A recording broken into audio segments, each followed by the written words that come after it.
Bonjour à toutes, bonjour à tous, bienvenue dans le débrief. Comme chaque année, le monde célèbre la journée internationale des femmes et comme chaque année, bien malheureusement, le monde prend la mesure de ce qui a été fait et de l'énormité, voire même de l'immensité de ce qu'il reste à faire. Voici ce qu'en dit l'ONU. Sur 1,3 milliard de personnes vivant dans la pauvreté, 70% sont des femmes et dans les zones urbaines, 40% des foyers les plus pauvres sont dirigés par des femmes. Les femmes sont les principales productrices de nourriture dans le monde, 50 à 80%, mais ne sont propriétaires que de moins de 10% des terres. Fin de citation. Entre autres inégalités d'ailleurs. Et au Maroc, les chiffres ne sont pas meilleurs, mais dans d'autres registres. Sur environ 7,5 millions de ménages, 1,7 million, soit plus de 20%, sont gérés par des femmes chefs de foyer. Et le taux d'activité féminin, qui était de 26% voici 20 ans, n'est plus que de un peu plus de 20% aujourd'hui. Et selon la Banque mondiale, avec un taux de 21,6% en 2018, le Maroc occupait la 180e place sur 189 pays. En d'autres termes, 78,4% des Marocaines âgées de 15 à 65 ans n'étaient ni en activité ni à la recherche d'un emploi.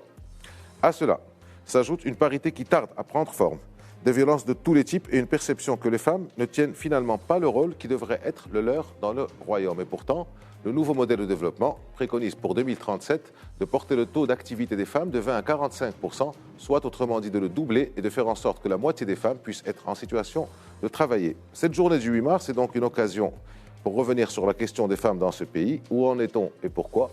Où voulons-nous aller et comment? Et avec nous pour répondre à ces questions, deux dames connues pour leur action, leur activité, voire leur activisme pour la promotion des droits des femmes. Madame Zasrli, bonjour. Bonjour. Vous êtes... Aziz, et merci pour l'invitation. Marhaba, vous êtes président du think tank Awal et vous êtes aussi ancien ministre du Développement social, de la Famille et de la Solidarité dans le gouvernement de Abdel Fassi 2007-2012. Tout à fait. 2012, c'est bien ça. Oui, c'est ça, tout à fait. Bienvenue, merci d'avoir répondu à notre invitation. Salah Elhaji, bonjour. Bonjour Aziz. Vous êtes sociologue, vous êtes journaliste, vous êtes écrivaine, entre autres, on va s'arrêter là. Et merci d'être avec nous aussi. Merci pour l'invitation, Aziz. Alors, on va y aller directement. Quand on vous dit que le 8 mars, c'est la fête des femmes et qu'on vous offre des roses. Je dis que vous faites erreur, messieurs, mesdames, de dire ça. Il s'agit de la journée internationale des femmes et on ajoute même la journée internationale des droits des femmes. Et c'est une occasion pour nous d'évaluer quelles sont les avancées réalisées par les femmes pour lutter contre les discriminations dont vous avez parlé d'ailleurs dans votre introduction, pour protéger les femmes contre les violences et les discriminations, promouvoir l'égalité, donc voir quels sont les acquis des réalisations, mais aussi et surtout voir quelles sont les choses qu'on n'a pas faites et quelles sont les régressions parfois que nous avons connues et quels sont les défis que nous avons à relever pour réaliser l'égalité homme-femme, parce qu'il s'agit d'un enjeu majeur, aussi bien pour le développement, pour la démocratie et pour les droits humains des femmes. Et je me permets de rappeler à l'occasion à tous ceux qui nous écoutent et toutes celles qui nous écoutent, c'est que les femmes ne sont pas une catégorie sociale, comme c'est hélas dit dans certains rapports d'une grande importance, mais les femmes sont la moitié du monde, la moitié de toute l'humanité. Et donc, si on considère les femmes comme une catégorie et qu'on ajoute les femmes et les jeunes comme étant une catégorie, on a une vision totalement déformée et non scientifique de la société. Et par conséquent, les politiques publiques qui peuvent en découler ne peuvent être qu'en discordance avec la réalité. Donc, j'aimerais vraiment que tout le monde réalise que les femmes ne sont pas une catégorie, sont la moitié. Et si on considère les rôles que jouent les femmes, elles sont bien plus que la moitié parce qu'elles prennent en charge au moins les enfants. Personne ne le contestera. Donc les femmes et les enfants, ça fait déjà les 2/3 de la société. S'il vous plaît, messieurs, vous n'êtes pas seuls dans ce pays ni dans le monde. Partagez vos préoccupations, les richesses, les ressources du monde.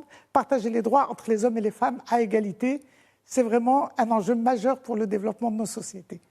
Ok, d'accord. Donc, je vais encore tenter ma chance avec vous, Sana Elhaji. Donc, dans quelques jours, ça va être la fête de cette catégorie sociale la fête de cette catégorie sociale que sont les femmes. C'est bien ça. Alors, et on vous offrira des roses. Merci Aziz. Avant de répondre à votre question, je voudrais juste ouvrir une toute petite parenthèse. Quand Mme Zasrli disait les femmes, c'est la moitié de la population mondiale, il y a un argument très erroné qui circule souvent chez les défenseurs de la polygamie. Et ils disent que la polygamie, en fait, c'est pour répondre au fait que les femmes dans le monde sont plus nombreuses que les hommes. Et statistiquement, c'est une grande faute, c'est un argument totalement erroné, parce que partout dans le monde, dans les statistiques, on va entre 48 et 52%. Il y a dans certaines sociétés un peu plus de femmes et dans d'autres un peu plus d'hommes. Donc c'est un argument. C'est aléatoire. Parce qu'il y a la longévité des femmes. Les femmes vivent un peu plus longtemps que les hommes. Tout à fait. Mais en fait, il y a beaucoup de personnes qui reprennent cet argument totalement erroné en disant non, la polygamie, c'est normal parce qu'il y a beaucoup plus de femmes dans le monde. Ben, en fait, non, on est la moitié de la société. C'est comme ça qu'on explique la polygamie. Alors, que certains tentent d'expliquer la polygamie. Alors, vous avez parlé des roses. Il y a aussi les promotions et les offres commerciales dans les magasins. Et puis, il y a depuis quelques années, les SMS qu'on reçoit de nos amis hommes, parfois militants des droits humains, qui nous envoient le 8 mars ce message sympathique, de bonne intention, peut-être pour nous dire bonne fête, mesdames. Et à chaque fois, en fait, il faut user de pédagogie pour expliquer. Et moi, ce que je fais, c'est que je fais toujours le parallèle avec, vous savez, il y a beaucoup de journées internationales sur l'année. Et donc, je me dis, la journée internationale de lutte contre le tabagisme, par exemple. On ne fait pas le tabagisme. Est-ce qu'on va aller voir les fumeurs pour leur offrir une rose? La journée internationale, exactement, contre le cancer. Est-ce qu'on va aller voir les personnes malades de cancer, l'Aïcha Fihom, pour leur dire, voilà, tenez une rose? Et en fait, c'est la même chose. On recevra avec joie les roses le jour où on n'aura plus besoin d'avoir un 8 mars. Le jour où, effectivement, on aura atteint le degré de l'égalité dans les droits, dans les obligations. Mais s'il y a aujourd'hui une journée internationale des femmes ou des droits des femmes, c'est qu'il y a effectivement beaucoup encore à faire et ce n'est pas une journée pour recevoir des roses, c'est une journée pour nous rappeler à nous tous, hommes et femmes, qu'il y a encore beaucoup à faire. On a parcouru un chemin sympathique, mais ce n'est toujours pas suffisant parce qu'il y a encore beaucoup d'inégalités. Alors, chères mesdames, vous allez donc vous atteler à ça pendant cette petite heure. Oui, madame Srli. Je voulais d'abord dire ma joie d'être dans une émission avec Sana El Haji, qui est une personne très brillante et que j'apprécie énormément. Mais ce n'est pas pour lancer des fleurs, mais c'est une réalité. Mais je voulais juste commenter le fait qu'on dise qu'il y a beaucoup plus de femmes que d'hommes. Parce que j'ai réfléchi à l'explication, et la seule explication que j'ai trouvée, c'est que, étant donné qu'il y a autant d'hommes que de femmes, mais la société patriarcale, qu'est-ce qu'elle considère? Elle considère que ne sont hommes que ceux qui ont les moyens d'entretenir une famille. Donc tous ceux qui sont pauvres, qui sont au chômage, qui sont handicapés, qui sont faibles, qui ne sont pas virils, etc. Tout cela, on les considère comme n'étant pas des hommes. Et donc on considère que les hommes sont rares, alors que pour les femmes, toute femme est bonne. Donc on considère qu'un homme qui est riche, par exemple, eh bien, a la possibilité de se marier avec plusieurs femmes parce que ce sont ces moyens qui lui permettent. Oui, on a en plus cette notion de rajl. D'ailleurs, même c'est discriminatoire pour les hommes, d'ailleurs. Oui, d'ailleurs, alors que non, elle peut être brillante en étant une femme. Elle n'a pas besoin d'être il y a encore beaucoup de travail à faire. Vous savez, ça suffit pas d'être une femme. Par quelques pays, peut-être qu'on va trouver tout à fait au nord, en Scandinavie, le problème patriarcal existe peu ou prou dans les autres pays. Alors, on y va. On entre dans le vif du sujet. Madame Srli, vous avez donc été ministre du Développement social, de la Famille et de la Solidarité. Votre lointaine successeur, l'actuelle ministre, Madame Hayar, est elle ministre de la Solidarité, de l'Intégration sociale et de la Famille. Est-ce que vous pensez que cette appellation est adéquate pour accompagner le changement sur 10 ans, depuis que vous avez quitté le gouvernement jusqu'au jour où elle y est entrée? Est-ce que c'était bien d'enlever le développement social et mettre à la place l'intégration? Sachant que sur les 10 ans passés, il y avait aussi le ministère de l'égalité que vous n'aviez pas, que Mme Hayar n'a pas, et que personnellement, je regrette qu'il ne soit plus là, l'égalité ou la parité. Écoutez, franchement, moi je ne ferai pas une bataille pour les mots, pour le titre du ministère, parce que... Pas des mots, c'est des départements ministériels, le gouvernement. Non, c'est-à-dire, je vais vous dire une chose, au sein de ce ministère, qu'il y ait la notion de femme ou que la notion d'égalité ou autre, bon, quand on dit l'égalité, on ne peut pas dire que les périodes où il y a eu le titre égalité au sein du titre du ministère, on ne peut vraiment pas dire que c'était les années où il y a eu le plus d'actions en faveur de l'égalité. Donc c'est peut-être une bonne chose d'annoncer l'égalité comme objectif, mais dans un ministère, on peut avoir un titre donné qui peut ne pas refléter toutes les missions de ce ministère. Les directions sont restées les mêmes, d'ailleurs. Il y a une direction de la femme, il y a une direction de l'enfant, il y a une direction des personnes âgées, de la famille, des personnes âgées et de l'enfant, ils sont ensemble. Et il y a une direction des personnes en situation de handicap. Donc à peu près les départements sont restés les mêmes, à moins s'il y a eu un changement tout à fait récent et que j'ignore. Mais ce que je dis par contre, c'est que j'ai entendu dire lors d'intervention de Madame la ministre, à qui je souhaite vraiment et sincèrement plein succès, où elle dit « Moi, j'ai l'intention de m'appuyer sur l'approche famille ». Alors moi, j'attire l'attention sur le fait que l'approche famille ne peut absolument pas nous dispenser de promouvoir avec force, de lutter contre les injustices à l'égard des femmes, de lutter pour l'égalité des droits entre les hommes et les femmes. Et même si on pense à l'approche famille, il faut penser qu'il y a des évolutions sociologiques dans le monde qui ont été, disons, mises en avant à l'occasion d'une étude qui a été faite par l'ONU Femmes au niveau mondial et au niveau de différentes régions du monde, et qui montre que la famille classique, avec papa, maman et les enfants, dans le monde ne consiste plus qu'en 38% des familles qui sont dans ce schéma-là. Tout le reste sont un schéma différent. Et même dans la région africaine du Nord et Asie de l'Est, disons, Asie de l'Ouest, pardon, Asie de l'Ouest qui sont les pays musulmans, il y a à peu près 58% des familles qui sont dans ce modèle-là, et le reste des familles sont dans des modèles tout à fait autres. Et entre autres, il y a les mères célibataires qui occupent une grande place, mais il n'y a pas que ça. Il y a les mères, bon, il y a les divorcées et les veuves, celles-là on les reconnaît, mais il y a les femmes suspendues, ce qu'on appelle les femmes suspendues, malqa, ni mariées ni divorcées. Il y a les femmes abandonnées. Il y a ça aussi, il faut en parler d'ailleurs. C'est un droit qui est hybride, c'est un non-droit. Il y a eu récemment une émission qui a été faite. Et les veuves, et puis voilà. Ben, c'est-à-dire, il faut qu'on considère les familles dans leur diversité, indépendamment d'autres considérations idéologiques. Si vous permettez, Nza, je voudrais aussi ajouter et considérer les individus en tant qu'individus, parce Voilà. qu'elle est où la place d'une femme célibataire, Une femme célibataire qui n'a pas d'enfant, qui n'est pas mère célibataire, C'est considéré comme une famille, parce que c'est un foyer. Ouais. C'est une famille, c'est un foyer, et bon, il y a même des évolutions dans le monde. Bon. Sur la composition des familles. Mais aujourd'hui, on doit parler des familles, et j'attire l'attention sur le fait que le HCP n'a fait qu'une seule étude sur la famille en 1994. Après, il ne parle plus de la famille. On ne sait pas l'analyser, cette famille, dire quelles sont les constituantes de cette famille. Et quand ils font des enquêtes, ils parlent des ménages. Ils parlent des ménages. Mais les ménages, c'est quoi? C'est des formes de famille, mais seulement il ne le dit pas. Quand ils veulent parler en arabe, mais quand ils parlent en français, ils disent les ménages. Pourquoi les ménages? Ça leur permet d'effacer les autres considérations. Il y a le mère célibataire avec 2 enfants, 3 enfants, des femmes qui habitent ensemble, des amis ou autres, des hommes. Enfin, il y a plusieurs réalités sociales. En français, on a famille et on a ménage, et en arabe, on a osra et on a quoi d'autre? On a osra et osar. C'est tout. Il n'y a pas la petite finesse, la petite affinité. Les enquêtes sur les ménages, ici vous n'avez entendu jamais enquête sur les familles, vous entendez enquête sur les ménages. Oui. La consommation des ménages, la perception des ménages, tout ça. Mais les ménages, c'est quoi? Alors, tout Pourquoi ça, on ne dit pas des familles pour pouvoir analyser que ce sont en fait des familles et avoir des politiques publiques. Tout ça. Dans les traductions en arabe, il y a pas mal de soucis, parce que quand on voit par exemple la connotation de Rabb al-Usra, c'est Rabbatul Bayt. Dans le subconscient collectif, Rabbatul Bayt, c'est la femme qui est au foyer, qui ne travaille pas, qui s'occupe du ménage et des enfants. Rabbul Usra, c'est le chef de famille qui pourvoit aux besoins de la famille, pardon. Donc, il n'existe plus dans la loi, dans le code de la famille. Alors justement, il y a la co-responsabilité. Justement, mais dans la perception, même dans certaines études et enquêtes, dans le dernier sondage général de la population, comment on appelle ça, le recensement, dans les formulaires, on parlait de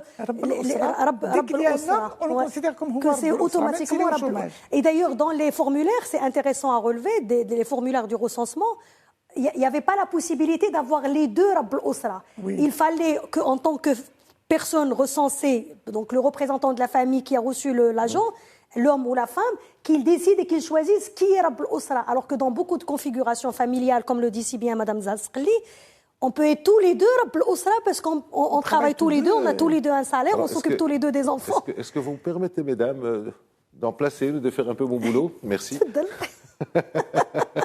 Je vous ai laissé discuter entre vous. Enfin bon, il y a quand même des questions que je voudrais vous poser. Je reste avec vous. En votre qualité de sociologue, vous parlez de ça. Quel est le statut de la femme célibataire? Quel est le statut quand vous parlez de Rabbatul Bayt et vous avez dit quoi? Rabb al-Usra et Rabbatul Bayt. Donc bon, il y a tout. Alors on dit on s'enorgueillit en général, nous sommes, à juste titre, nous sommes un pays très ancien, nous avons une très grande histoire, nous avons de très très grandes traditions. Est-ce que c'est pas ça le handicap justement pour changer le statut des femmes au sein de la société, la perception du rôle et de la place des femmes dans la société? Est-ce que c'est pas ça quelque part? C'est sur ça qu'il faut travailler. En fait, c'est le patriarcat dont parlait Mme Zasqali qui va user de tout, qui va utiliser parfois la religion, qui va utiliser parfois la notion de famille, qui va utiliser la tradition. Et moi, j'aime bien parfois faire des parallèles pour nous faire comprendre qu'on se trompe parfois sur certaines interprétations.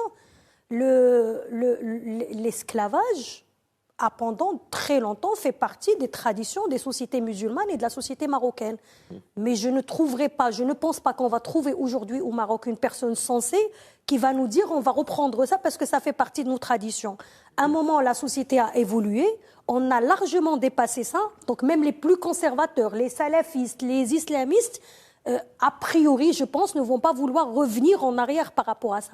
Mais dès qu'il s'agit des femmes, du corps des femmes, des libertés des femmes, de l'indépendance économique des femmes, on va utiliser la notion On y viendra tout à l'heure, justement, sur les femmes dans l'espace public, et quelle est leur place dans l'espace public, et quelle est la perception des gens, des femmes, quand ils voient des femmes sur l'espace public. On y reviendra. Exactement. En fait, c'est juste une volonté, c'est le patriarcat, c'est une volonté de contrôler les femmes. Et on va, comme je le disais tout à l'heure, utiliser... les femmes sont l'un des derniers éléments de résistance dans la marche vers la modernité. Maintenant, quand on voit l'évolution des différentes sociétés, il y a eu quelques exceptions dans l'histoire, mais les sociétés évoluent. Et le débat qu'on est en train d'avoir aujourd'hui, dans quelques générations, peut-être que des activistes ou des journalistes ou des militants vont donner l'exemple que je donnais actuellement par rapport à l'esclavage. Ils vont peut-être le donner par rapport à la question, en tout cas je l'espère, des droits des femmes. Mais en fait, ce ne sont pas les traditions, ni la religion. C'est le patriarcat qu'on va trouver un peu partout et qui va utiliser, comme je l'ai dit, soit des textes du Coran, soit les traditions, soit la loi, etc. C'est rassurant finalement, c'est rassurant.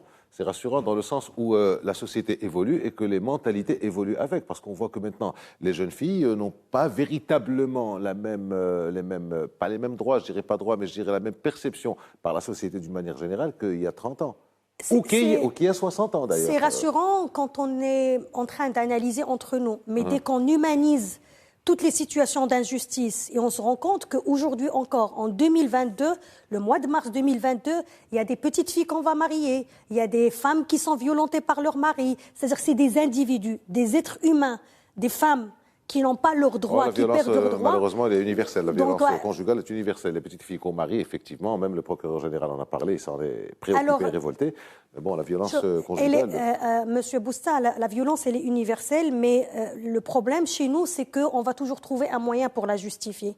Oui. Récemment, il y a quelques semaines, il y a eu un débat en Égypte, Azhar, des journalistes, des militants, qui débattaient de niveau en fait, pour eux, c'était légitime de frapper des femmes dans le débat. Et le débat était, est-ce qu'il faut que ce soit darb mubrih ou la darb khafif ou yusabbib al-ada?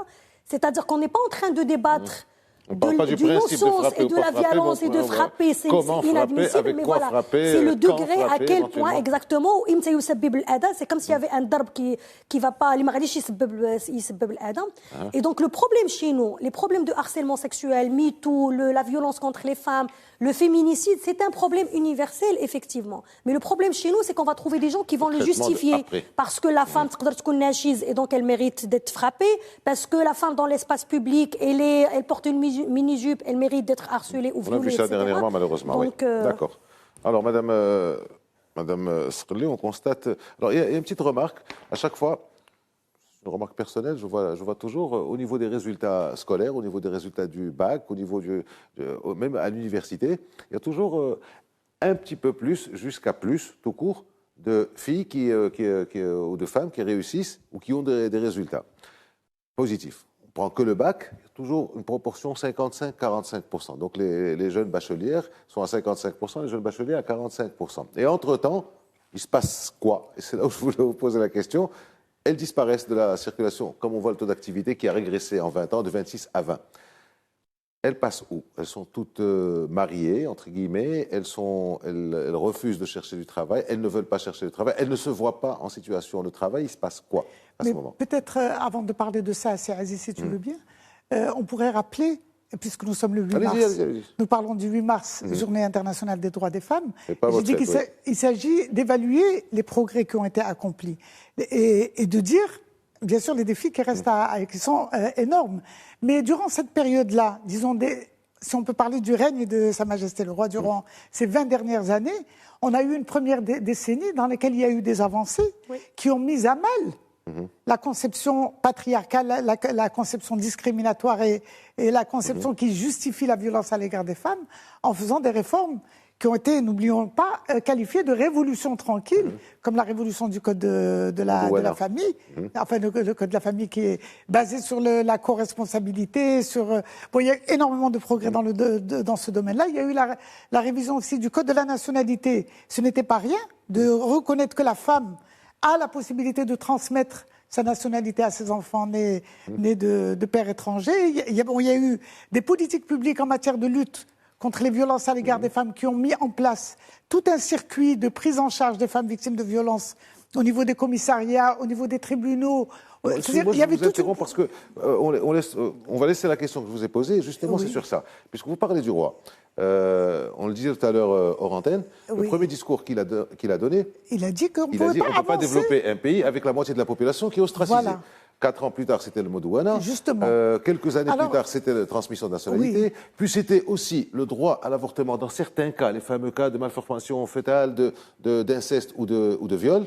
Voilà, mais ça, c'est la parole du chef de l'État. Et là, je vous pose la question en tant que femme politique qui a été membre. Écoutez, même la symbolique de la présence des princesses aussi dans la vie publique.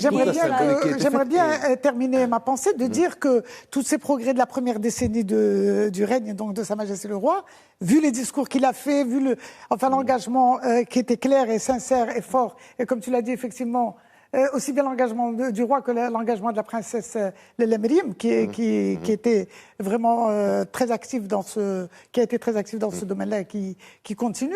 Donc on a eu une promotion des droits des femmes. Mais il faut quand même parler, ne serait-ce qu'en quelques mots, de la décennie que nous avons connue, de laquelle nous sortons, dans laquelle il y a eu des régressions importantes, et notamment sur ces questions-là de mariage des petites filles, dans lequel on a entendu des voix autoriser, dire que le mariage des petites filles, c'était mieux que de les laisser aller à la débauche, etc. Donc c'était pour justifier. On a eu un discours favorable à la polygamie, sous prétexte soi-disant de pouvoir aussi protéger les femmes contre la débauche, etc. On a eu aussi des appels à ce que les femmes regagnent la maison.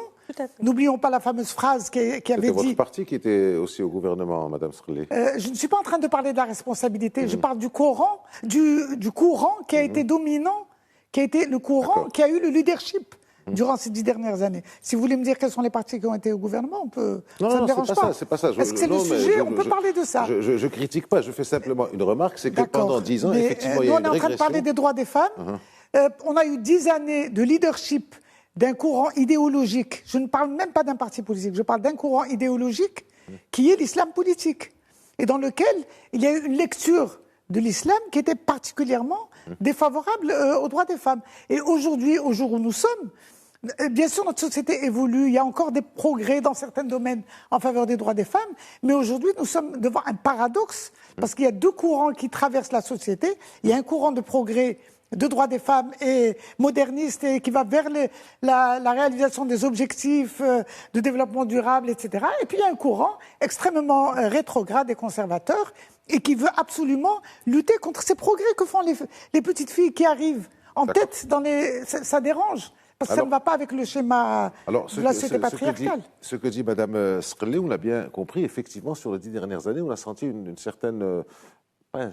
un retrait ou un recul au niveau de ces droits. Est-ce que vous ne pensez pas, Sana Haji, qu'il y a peut-être la société aussi qui n'a pas bougé, ou alors la société a bougé et qu'elle a été freinée, et dans ce cas, si on prend le cas politique, que c'est la politique, c'est le gouvernement qui a freiné les choses, ça veut dire que maintenant, avec notre majorité, ça pourrait aller beaucoup plus vite, sachant que le gouvernement actuel pense à porter le taux d'activité des femmes à pratiquement 25-26% à la fin de son mandat.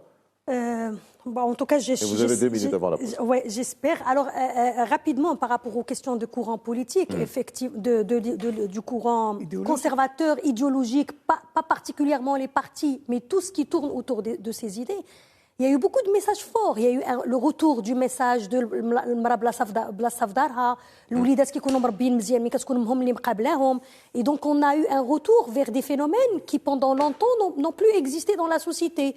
Du jeune homme moderne qui va se marier avec une jeune femme diplômée de la fac de médecine ou d'une école d'ingénieur ou d'une école de commerce, mais qui va lui dire je préfère une femme au foyer. Et donc la jeune fille qui a fait des études brillantes va, parce qu'il y a tout le poids du mariage pour les filles, etc. Et donc, un moment pour accéder à l'institution du mariage, il y a eu toute la symbolique d'un mouvement d'enseignants très présents sur les réseaux sociaux qui poussait vers un discours très conservateur, vers la séparation des jeunes garçons et des jeunes filles dans les classes dès les écoles primaires. Et c'est ça ce qui impacte finalement une société, en grande partie. Après, il ne faut pas nier, vous avez parlé des partis politiques et je vais arrêter rapidement. C'est vrai que d'un côté, il y a eu l'islam politique qui était très présent, mais il faut avouer qu'une bonne partie des partis et des hommes et des femmes politiques de gauche, parfois de partis libéraux, etc., qui, pour des raisons d'élection, etc., n'ont pas toujours, sans vouloir généraliser, mais une bonne partie n'a pas toujours le courage de prendre des positions très claires par rapport aux questions d'égalité, de droits de femmes, des libertés individuelles, etc. On va rester sur le côté politique et réglementaire et voir que il y a aussi la société qui a son rôle qui n'est pas toujours positif, mais on en reparlera dans quelques instants après la pause.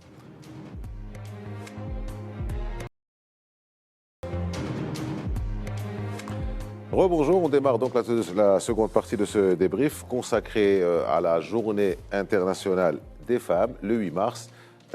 Pour celles et ceux qui nous rejoignent, nous en parlons avec Madame Zasqli, qui est présidente du think tank Awal et ancienne ministre du Développement social, de la Famille et de la Solidarité, et Sana El Haji, qui est sociologue, écrivaine et journaliste. Et les deux dames nous ont expliqué que ce n'est pas la fête des femmes, c'est une journée de célébration et de militantisme. Alors nous parlions juste avant la pause, Zasqli, de l'action réglementaire, la société, la politique, le gouvernement, l'islam politique et tout. Mais pour autant, sur les 10 dernières années, il y a eu quand même pas mal de lois qui ont été faites, des lois ou des fragments de lois, comme la 103-13 et la violence et le harcèlement. Et pourtant, il n'y a pas eu de progrès. Est-ce que ça vient véritablement des pouvoirs publics ou alors c'est la société qui résiste, comme l'expliquait d'une certaine manière Sana avant la pause? Écoutez, d'abord, la question de la violence à l'égard des femmes, il faut quand même dire que ce n'est pas une violence ordinaire. C'est une violence qui est à caractère disons, qui a un impact sociologique et social extrêmement important. Parce que la violence à l'égard des femmes, ça veut dire l'abandon scolaire, ça veut dire des femmes qui ne peuvent pas aller travailler, ça veut dire des femmes qui tombent enceintes hors mariage, ça veut dire des grossesses hors mariage, ça veut dire des enfants abandonnés, des enfants tués, ça veut dire les enfants des rues. Il y a tout un impact extrêmement important de cette violence à l'égard des femmes, c'est-à-dire une société qui ne protège pas ses femmes contre les violences et qui ne met pas vraiment un mur contre la question de violence à l'égard des femmes. Le corpus réglementaire est là. Les lois sont là. Les lois sont insuffisantes. Parce qu'on peut en parler justement si vous voulez, parce qu'il n'y a pas que la loi sur les violences à l'égard des femmes, la loi 103-13 dont vous avez parlé, c'est des modifications du code pénal. Et le code pénal, il est basé sur une conception totalement en inadéquation avec les valeurs et les principes qui sont celles d'aujourd'hui, qui sont celles de la Constitution. Parce qu'il considère par exemple que le viol des femmes, il ne considère pas comme étant une agression contre l'intégrité physique des femmes. Il considère que c'est une atteinte à l'ordre des familles et à la moralité publique. Ça veut dire qu'il prend les problèmes de biais. En plus, il interdit les relations sexuelles hors mariage, alors que l'évolution sociétale va clairement dans le sens d'une pratique de la sexualité. Mais pourtant c'est assez curieux, mais j'en parle à beaucoup d'amis et d'amis ES, oui. Et ces fameuses lois, le 489, 10 et 11, oui. 490 sur les relations, entre adultes consentants ne fait pas unanimité. Il y a même plus de gens qui sont contre l'abrogation de cet article que des gens qui sont... Je vais vous dire une chose, si vous demandez aux gens est-ce qu'ils sont pour les relations sexuelles hors mariage et qu'ils me disent non, je suis parfaitement d'accord. Ils ont absolument le droit d'être contre les relations sexuelles hors mariage. Mais quand on voit en fait... En général, ils vous disent on maintient le 490. Ils disent qu'on maintient le 490 et vous avez dit « ils ». Parce que les hommes ne sont absolument pas elles ne sont absolument pas sujets à Désolé, cette madame, loi. je vais encore vous interrompre, vous mais dire, non, je vais vous dire. la langue étant ce Mais qu'elle là, est, je quand sais, je je dis sais. il y a aussi les Non, elles je sais, dedans. non, parce que elles, Désolé, mais c'est comme ça. attendez, je vais vous dire une chose. Les femmes mariées, elles aimeraient bien que leur mari ne les trompe pas. Donc elles disent, je suis contre les relations sexuelles hors mariage, et c'est tout à fait légitime. Mais je dirais à cette femme mariée que si son mari la trompe, eh bien, son mari, Problème est ailleurs. attendez, excusez-moi. Si son mari, non, excusez-moi. Si son mari la trompe, elle va lui pardonner. Parce que tout le monde va faire pression sur elle pour lui dire c'est pas grave, mari va pas c'est aller ton en prison mari, pour ça. etc. Retire ta plainte. Elle retire sa plainte et il sort de prison. Mais la femme avec qui il était, elle va rester en prison. Parce que si elle est mariée, son mari ne lui pardonnera jamais parce que la société ne le laissera pas lui pardonner. Et si elle n'est pas mariée, eh bien, on va la considérer comme une prostituée, etc. Elle fait 7 et on va la garder Mais ça, c'est en au pouvoir prison. discrétionnaire de la justice. Non, je crois, mais attendez, je vais vous dire une chose. Non, c'est le texte de Parce que loi qui, en fait, qui donne... Excusez-moi de vous avoir interrompu Oui, je vous en prie. rapidement. Mais Le texte de loi, pour les couples mariés qui ont une relation extra-conjugale, le texte de loi dit que si le conjoint, le mari ou l'épouse retire la plainte, le conjoint ne va pas en prison. Sauf que, comme le dit si bien Zasrli, quand c'est le mari qui a eu la relation extra-conjugale, même quand la femme est à titre individuel blessée, elle va lui pardonner à lui. Mais il y a très rarement des hommes qui vont pardonner à la femme qui a eu, et donc les femmes vont aller en prison. J'ajoute que la loi, elle précise explicitement, en aucun cas, que le fait que la femme pardonne à son mari, en aucun cas, cela ne peut s'appliquer à la l'autre partenaire de son mari. partenaire. D'accord. Alors, quelles sont les conséquences de cette interdiction C'est qu'une femme victime de viol, si elle va se plaindre, on va lui dire, bon, eh bien très bien, apporte-nous la preuve comme quoi c'était un viol. Tu n'as pas trouvé la preuve comme quoi c'était un viol, eh bien on va te mettre en prison, toi, parce que tu as pratiqué des relations sexuelles hors mariage. Donc ce qui fait, les femmes ne peuvent pas se plaindre de violence. Vous savez que seuls 3% des femmes victimes de viol osent aller porter plainte. Seuls 3%, ça c'est l'enquête. On en parlait la dernière fois avec vous d'ailleurs ici. Voilà, absolument. C'est On va l'enquête dire du pratiquement que HCP. 100% des viols sont restés impunis. Alors je voudrais juste quand même rajouter... Parce que la loi punit les femmes. Alors rajoutez vite parce qu'on va Très avancer. vite, Il y a d'autres ce que questions. vous avez dit quand on demande aux gens, souvent ils sont pour qu'on maintienne cet article de loi. Dans les années 50 et 60, quand on posait la question aux Blancs des États-Unis, est-ce que vous voulez abolir les discriminations contre les Noirs, la majorité des Blancs étaient contre. Donc à un moment, il y a une évolution dans les droits. Si on avait demandé aux Français leur avis par rapport à l'abolition de la peine de mort, la majorité était contre. Donc à un moment, il faut du courage. Pardon ? Mais voilà, à un moment, il faut du courage politique pour considérer que certaines pratiques sont anti-droits des individus et il est aberrant, il est injuste aujourd'hui de mettre en prison des personnes adultes, majeures, consentantes pour des relations sexuelles. À la limite, même quand il y a infidélité, à ce moment-là, c'est au partenaire, l'épouse ou le mari, de choisir peut-être la séparation, de demander des dommages matériels, etc. Mais mettre en prison des gens adultes, majeurs, qui ont eu des relations consentantes, quand en plus, parfois dans les cas des viols et de harcèlement, comme le dit Mme Zasrali, on va demander la preuve et le harceleur ou le violeur ne va pas aller en prison. Et celui qui a une relation consentante va aller en prison alors que c'est une personne homme ou femme majeure, je vais vous dire une adulte. chose, Sana El Haji, et Mme Sreli, c'est certainement ça. J'ai parlé à pas mal علاش انا ما كتقوليش مدام سنة العاجي parce que je suis pas mariée. Alors, je vais vous dire, Madame Sana El Haji, quelque chose que Nzha Sreli connaît très bien. Ça va, ça vous va comme ça? C'est ce que vous voulez, ce que vous voulez. Une grande sociologue comme Sana El Haji, on l'appelle Sana El Haji. Je plaisante. Non, mais Voilà, une tout militante simplement. comme Sana El Haji, quand elle vous rappelle à l'ordre, eh bien, vous rentrez dans le rang. Point. J'ai plaisanté. Je sais bien, je sais bien. J'ai parlé à pas mal de partis politiques qui vous disent, c'était avant les élections, est-ce que vous allez avoir l'audace de proposer l'amendement du 490? Non. La réponse est toujours non, parce que le courage politique, justement, manque. Alors, on va avancer un peu, parce qu'il n'y a pas que cette question-là. La question de la violence dans l'espace public. Et d'ailleurs, ça revient un peu à ça. Donc, je ne vais pas vous refaire l'histoire. Vous la connaissez. Le Maroc des années 50, des années 60, des années 70 avait une certaine liberté qu'on ne retrouve plus, liberté de comportement, des comportements qu'on ne retrouve pas maintenant. Et qu'à partir des années 90, il y a, si vous voulez, comme les hommes qui ne reconnaissaient plus cette présence massive des femmes dans l'espace public, ce qui s'est traduit par une forme de violence verbale, parfois physiques. Est-ce qu'on peut expliquer les choses comme ça? Au début de l'indépendance, il y avait une égalité donc au niveau de l'enseignement comme maintenant, et qu'on voyait de plus en plus de femmes, et qu'elles ont pris leur place dans l'espace public, mais qu'il y a un retour après de la part masculine. Est-ce qu'on peut dire les choses comme ça? Est-ce qu'il n'y a pas eu des intrants, des interférences de culture étrangère ou de tradition étrangère là-dessus? Comment expliquer? C'est une question très complexe. Il y a eu certainement ce dont on parlait au tout début de l'émission avec Mme Zasrli, ce discours de patriarcat conservateur, etc., assez violent à l'égard des femmes.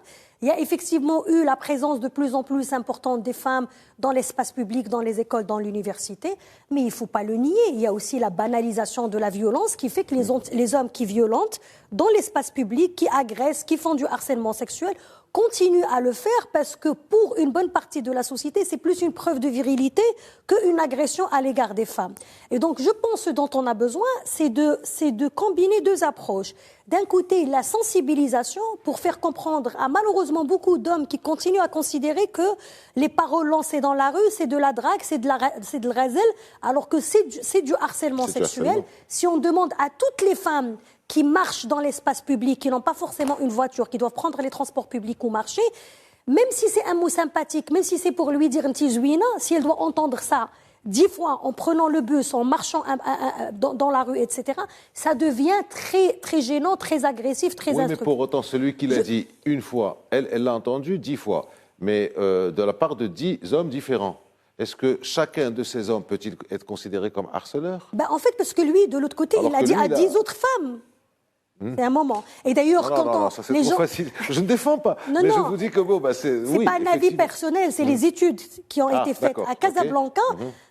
On va trouver par exemple que chez la majorité, notamment chez les adolescents et les jeunes qui vont draguer des femmes dans la rue, très souvent, il n'a même pas vu le visage et très souvent, il n'a pas forcément l'intention de faire d'avoir une relation avec elle. C'est-à-dire, il est avec ses copains, il est en train de discuter, il y a une jeune fille qui va passer, il va dire un mot sympa. Et c'est pas toujours sympa.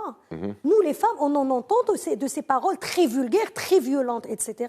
Il va dire sa phrase et il va se retourner pour continuer sa discussion. Et d'ailleurs, il y a eu des cas des témoignages de jeunes femmes qui ont eu le courage de se retourner pour dire alors qu'est-ce que tu veux, et à ce moment-là la personne elle bug, elle bloque parce qu'il y a eu ce que j'ai dit tout à l'heure, une banalisation du harcèlement sexuel, et puis de plus en plus on le voit, le victim blaming. Récemment, l'affaire de la jeune fille à Tanger dont on a soulevé la robe.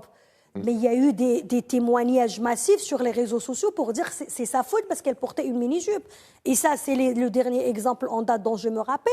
Mais à chaque fois qu'il y a harcèlement sexuel, viol, agression dans les universités, agression dans les milieux de travail, etc., à partir du moment où on va trouver les excuses pour les hommes, parce que les femmes, elles portaient des mini-jupes, parce qu'elle a tardé dans la rue, parce que c'est elle qui l'a provoqué, parce qu'elle lui a fait comprendre qu'elle était d'accord, etc. Il y a aussi l'adage en arabe qui dit qui fait que pour beaucoup d'hommes, ils ne comprennent pas le non. Pour eux, il faut juste continuer à insister. Il y a tout ça qui fait que ça continue. Donc, je reprends ce que je disais tout à l'heure. On a besoin d'avoir deux approches. D'un côté, la sensibilisation, parce qu'il faut le reconnaître. Pour beaucoup d'hommes, ils ne sont pas conscients. Pour lui, il est juste en train de dire un mot sympa, ou peut-être de dire une méchanceté, mais qui ne va pas forcément impacter la femme. Donc, on a besoin de la sensibilisation dans les médias, dans les manuels scolaires. Mais il faut aussi le bâton. À partir du moment où on arrêtera de banaliser, de trouver des justifications, où on mettra une punition pour le premier homme qui va agresser une femme, le deuxième, le troisième, ça prendra peut-être du temps sur le moyen terme, mais un jour, on arrivera à avancer un peu plus. Le harcèlement sexuel dans la rue est un phénomène qui existe même dans des pays développés. Mais on va trouver beaucoup moins de discours qui va justifier cette agression et cette violence. Il y a quand même du bémol. Dernièrement, je vous l'ai fait très rapidement, j'ai un petit accrochage de circulation avec une dame qui a pris peur parce qu'il y a eu un choc. J'ai fait une erreur, j'étais fautif à 100%. Je peux vous assurer qu'en descendant, la dame était choquée. Il n'y a pas eu de blessure, il n'y a rien eu. Mais il y a eu une dizaine ou une douzaine de gars qui sont venus pour écouter, pour voir si j'allais reconnaître mon erreur ou pas, pour protéger cette dame. Alors, est-ce que c'est véritablement une évolution de la société dans le sens positif du terme, ou alors c'est toujours la femme qui doit être protégée par l'homme, dans le cas où moi j'aurais été un goujat, que j'aurais pas reconnu les choses, ils étaient là pour la protéger. Alors, il y a quand même des évolutions qui se font. Maintenant, je voulais vous poser une autre question. Je voulais quand même un peu... Allez-y, mais rapidement, il ne reste pas beaucoup de temps, il y a beaucoup de questions à poser. Je suis complètement d'accord avec ce qu'a dit... aussi passionné que vous, mesdames. Mais juste en 2 phrases. Je suis complètement d'accord avec ce qu'a dit Agi sur la question de la violence. J'ajoute qu'aujourd'hui, l'espace public, ce n'est plus simplement l'espace réel, c'est l'espace virtuel. Oui. Et dans l'espace virtuel, la question de la violence virtuelle à l'égard des femmes, de la violence numérique, est tellement importante qu'elle a été prise en compte dans la 2e enquête nationale, qui a trouvé qu'il y a 14% des cas de violence numérique, et encore ce chiffre est en grande augmentation de 2019 à maintenant. Donc c'est un phénomène extrêmement grave et qui vraiment détruit des vies de femmes, il faut en parler. Deuxièmement, à côté de la question culturelle pour laquelle je partage totalement ton analyse, il y a des questions objectives, économiques. Le mariage aujourd'hui, c'est quel âge pour les hommes? C'est 32 ans. Vous allez me dire qu'un homme, il va rester sans relation sexuelle jusqu'à 32 ans. Et la société permet et encourage à ce qu'il ait des relations sexuelles. Les filles, quel est l'âge moyen de mariage? 26 ans. Pourquoi est-ce qu'on rend le mariage aussi difficile? Parce qu'on dit à l'homme qu'il doit prendre en charge la femme. Alors il n'en a pas les moyens. Donc par conséquent, si on veut que les relations sexuelles aient lieu dans un cadre qui est sécurisé, qui est légalisé, qui est halal, c'est-à-dire le mariage, eh bien arrêtons de promouvoir l'idée comme quoi c'est l'homme qui doit pourvoir aux besoins de la femme. Ça nous amène à la question... Disons que l'homme et la femme, s'ils s'entraident, ils peuvent créer un foyer modeste au début, et ils peuvent se marier plutôt pas avant 18 ans, surtout pas. Surtout pas avant 18 ans, mais qu'ils puissent se marier à un âge dans lequel ils peuvent pratiquer leur sexualité en toute sécurité, tout repos. Alors, puisque on a beaucoup parlé de ça, est-ce qu'il ne s'agit pas, et je vous pose la question à toutes les deux, je commence par vous, Sana El Hadji, est-ce que pour commencer toute question de droit des femmes, ne pas passer par la première des libertés, qui est le droit de disposer de son corps? Alors, quand on voit les dames dans l'espace public, c'est-à-dire dans la société, dans l'entreprise, l'administration publique, l'école, partout, les dames ont parfaitement, on en parlait tout à l'heure sur les résultats, ont parfaitement les mêmes droits, les mêmes cours, les mêmes écoles, la même possibilité. Il n'y a pas de profession qui soit interdite aux femmes et tout, mais ça, c'est du côté intellect. À partir du reste, le corps ne lui appartient pas. Est-ce que ce n'est pas par ça qu'il faut commencer ? Une question d'épanouissement aussi. En tout cas, la question du corps et de la possibilité de disposer de son corps, elle est primordiale. Et je terminerai peut-être là où s'est arrêté Zahasreli. Effectivement, c'est une question très, très importante où l'on voit que les mêmes pratiques sont valorisées différemment selon qu'elles soient faites par des hommes ou par des femmes. Donc avoir des relations sexuelles pour les hommes, c'est très bien. Pour les femmes, ça atteint à sa réputation, à toutes ses possibilités de construire une vie par la suite, etc. Quand on parle de la liberté de disposer de son corps, c'est aussi le droit à l'avortement. Et on a tout un discours qui veut protéger la vie du fœtus pendant les 9 mois où il est dans le ventre de sa mère. Mais dès qu'il est né, à ce moment-là, il est rejeté par la même société. C'est un problème universel, ça. Vous voyez bien qu'en France, il y a des tiraillements. Qu'au Texas, il y a même... Même s'il y a des tiraillements, mais le droit à l'avortement existe dans ces pays. Il y a des débats sur ça, tout le monde n'est pas d'accord. Mais en tout cas, ce droit existe dans ces pays. Et en fait... Finalement, c'est d'autres composantes de la société qui veut décider pour la femme si elle va devenir mère ou pas. Et donc ça, c'est peut-être pas le sujet. Ça a évolué. On peut pas. Mais la question que vous avez posée, elle est fondamentale, parce qu'elle est au cœur du système patriarcal. Si le corps des femmes appartenait aux femmes, le système patriarcal n'aurait plus de base sur quoi se fonder. Alors pour eux, qu'est-ce qu'ils disent? Ils disent non, le corps de la femme, il n'appartient pas à la femme, il appartient à Dieu. Mais en fait, il n'appartient pas à Dieu. Pour eux, il appartient à l'homme. Ça veut dire que la femme n'a le droit, par exemple, d'avoir une grossesse que si elle est sous l'égide d'un homme, qui, lui, va posséder ses enfants. Puisque les enfants, ils vont prendre son nom, et que c'est lui qui aura la tutelle sur eux, et que la femme, elle se transforme en mère porteuse quelque part. C'est-à-dire qu'elle n'a pas le droit, même pas de profiter vraiment des fruits de son ventre, sauf si elle est dans le cadre d'une relation sexuelle, d'une relation familiale, conjugale, une relation familiale. Et dans le cadre de l'appartenance des femmes aux hommes, il y a un petit phénomène de société qui est en train d'apparaître, et peut-être que les gens ne se rendent pas compte. les femmes qui se font appeler par les prénoms de leurs enfants. Et donc, je ne m'appelle plus Naïma, je m'appelle Oumou Iyad, Oumou Ayman, etc. Et elles ne se rendent pas compte, parce que dans certains pays, dans une partie de l'Égypte, une partie de la Jordanie, c'est la négation de l'identité de la femme, quoi. Il y a jusqu'à un point où une femme a dû faire en 2007 une campagne pour sensibiliser les hommes, pour leur dire le prénom de votre mère n'est pas Aura. Et en fait, nous, on voyait ça dans les films égyptiens, on pensait que c'était juste un truc sympathique. Et en fait, non, le prénom d'une femme, à partir du moment où elle est mariée, il devient Aura. Et donc, les hommes n'acceptent plus qu'on les appelle par le prénom de leur mère, parce que c'est une insulte. Ça participe de cacher le corps. Exactement. Et en fait, il y a des femmes au Maroc qui ne se rendent pas compte de sa mignon. Mais attention, parce que peut-être que dans 30, 40 ans, on n'aura plus le droit de nous appeler Nzaha et Sana.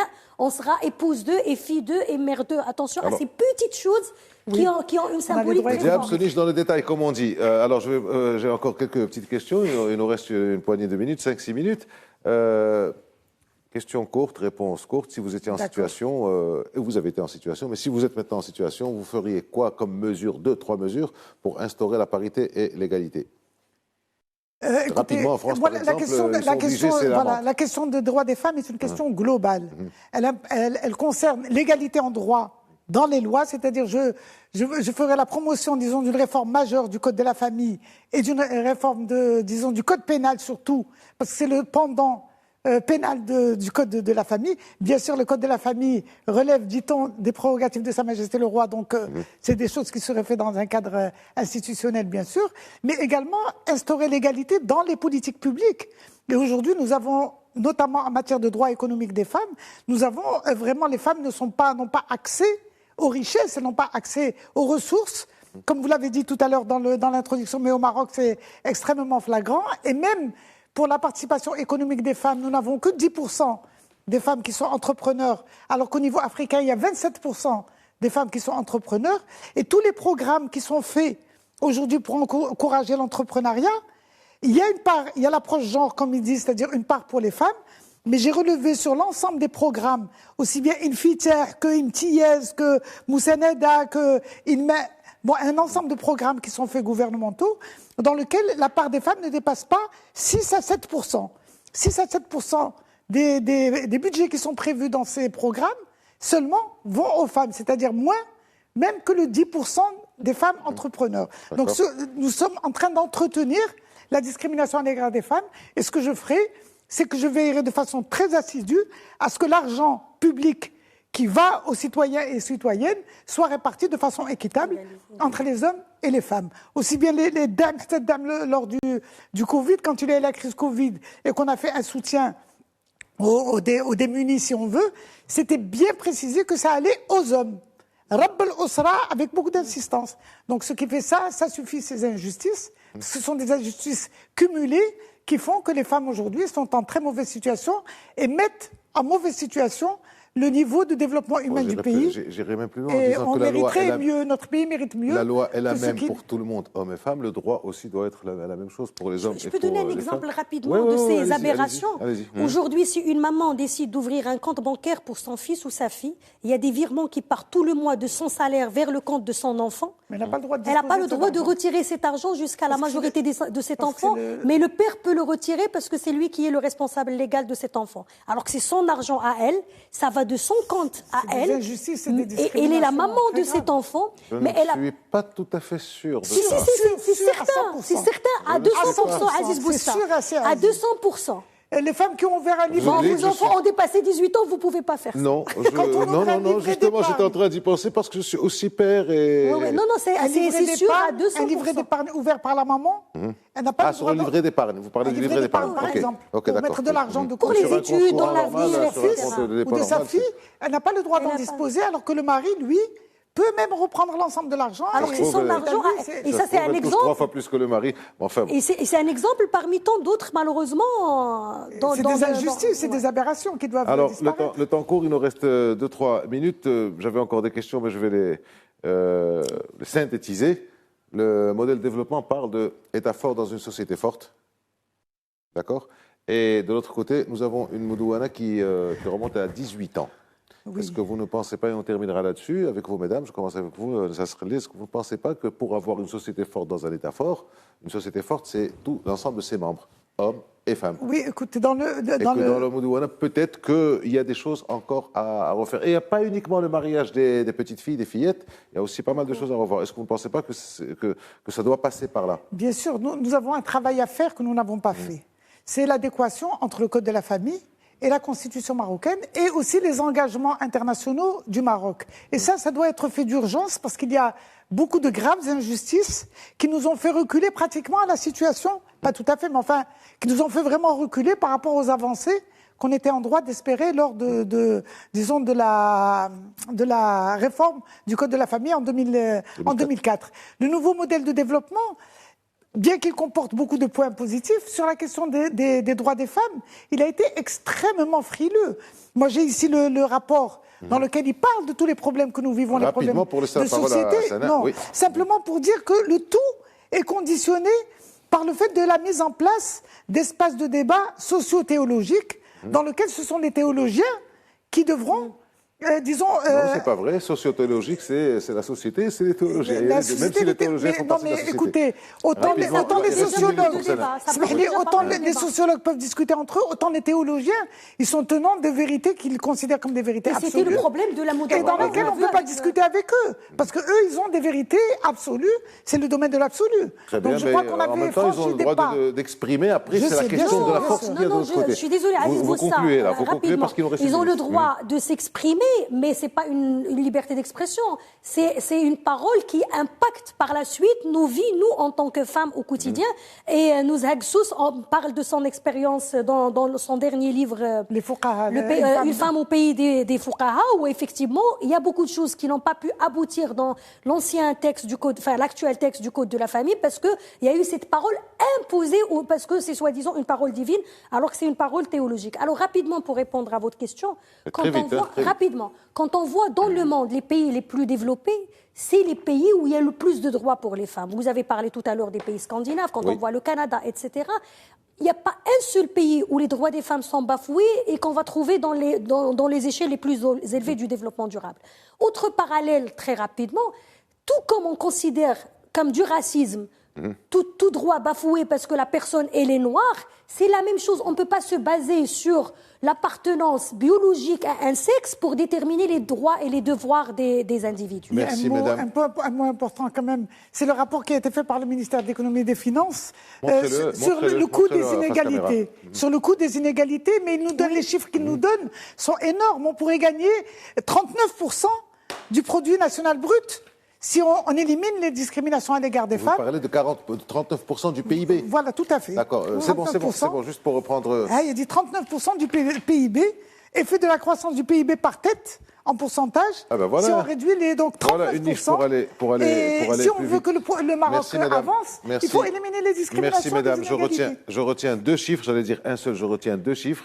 En cas de, si on abolit ces inégalités, on gagne 40% de notre PIB à peu près, ce qui fait quelque chose comme 55 milliards de dollars, ce qui n'est pas rien. Et la deuxième chose qui est particulièrement révoltante, c'est que 97% des viols ne sont pas dénoncés, ce qui veut dire que si on arrondit, c'est pratiquement tous les viols sont impunis. Merci, mesdames. Merci, bon courage pour la journée. Il y a encore beaucoup de travail à faire. Merci à vous de nous avoir suivis. À la semaine prochaine.